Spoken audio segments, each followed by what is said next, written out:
But let's jump into this one right here. Let me get I did cap this one, as a matter of fact, and I do have official play on this one.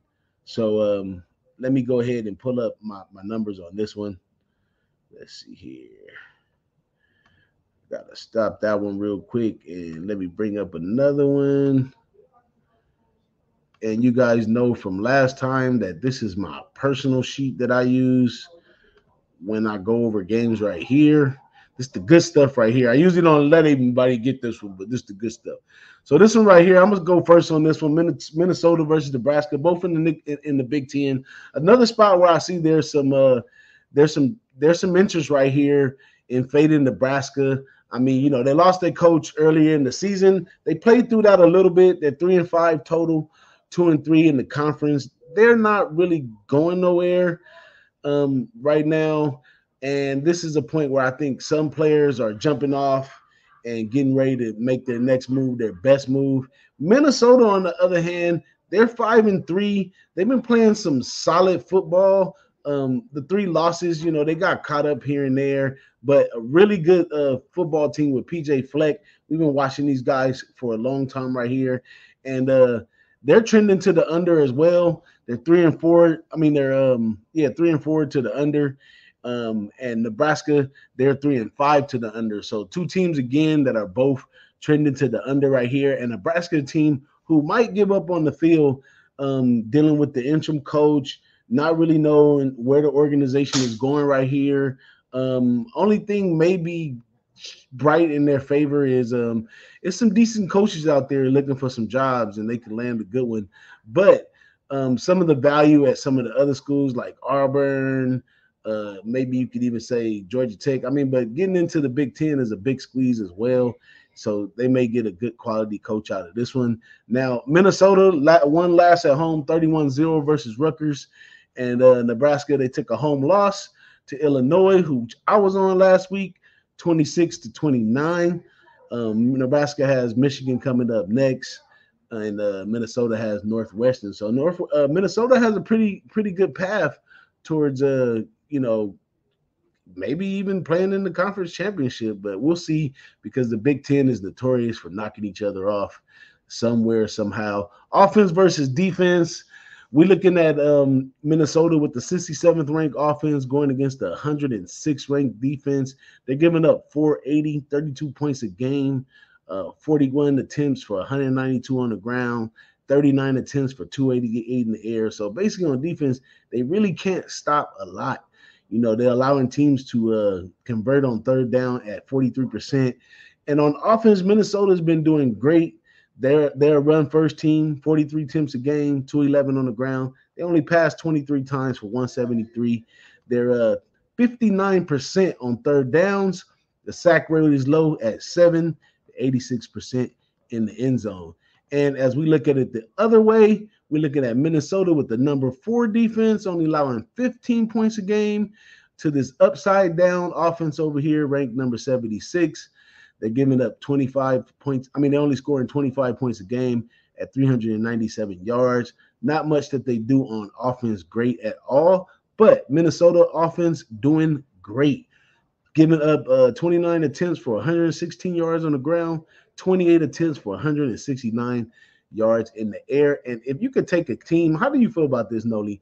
Teams right now that are averaging under 200 yards in the air versus team on their defense is average giving up less than 200 yards in the air. Are those play-on teams for unders, or how do you take those squads? I mean, that's a good start. Definitely, you know, your air yardage is going to move the ball a lot quicker. Not just that, a team that's willing to throw the ball, going to create more incompletions, more opportunities to stop the clock. So whenever I see a team running the ball, and you got a team like that in Minnesota, let me see if I look up here. Minnesota overall in the country, 14th in rush attempts, 43.7. So I want to see them run the ball. You run the ball, you run the clock.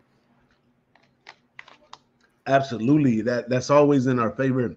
And the fact that Minnesota pitched a shutout last week, 31-0 versus Rutgers, that means a lot too. And Nebraska only getting up on the board against another very defensive team like Illinois, to only score 9 points. I don't really see Nebraska scoring anything over 10 points this week.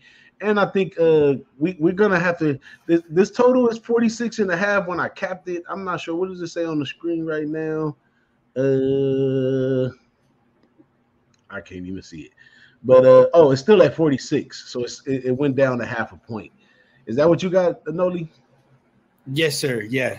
Yeah, this is a game I had to jump on myself. I watched this Minnesota team going back to last year. Defense, a real strong suit. But if you watch this team, one of the slowest teams in the nation, they're 129th out of 131 teams in seconds per play, 30.7 seconds per play. They're draining the clock. And it's a combination of two things. When they get the lead, they will just run out the clock. They will drain it out. And that's something that I would expect them to do. They run the ball a lot. I talked about the rush attempts, but their defense has been real good. They're 4th in points allowed.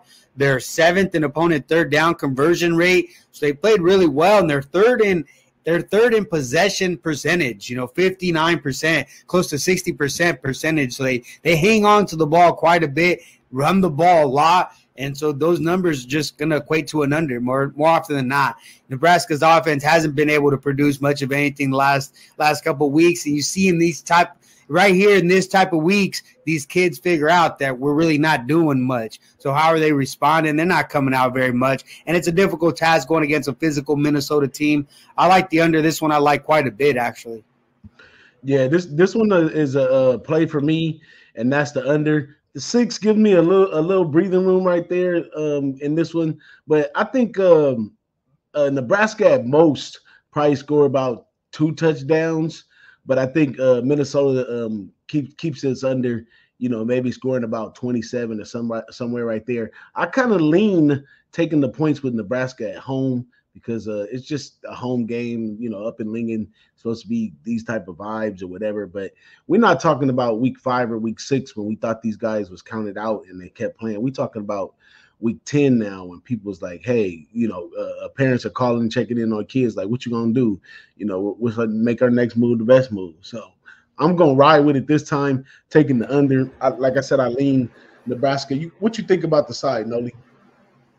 I mean, I don't know. It's tough. I see the home angle, but I feel like we watched a similar movie last week when they went against Illinois, another team that's built very similar to this Minnesota team. They're physical. They'll punch you in the mouth and they'll run the ball. They stop the run, so it's similar things that I see that it's going to be a tough day for Nebraska and it's going to be a very long day and they're dealing with quarterback issues. Their quarterback is probably going to be out. Their backup suffered an injury, so they don't even know who's going to be in that quarterback. So I think it's a long day for Nebraska here.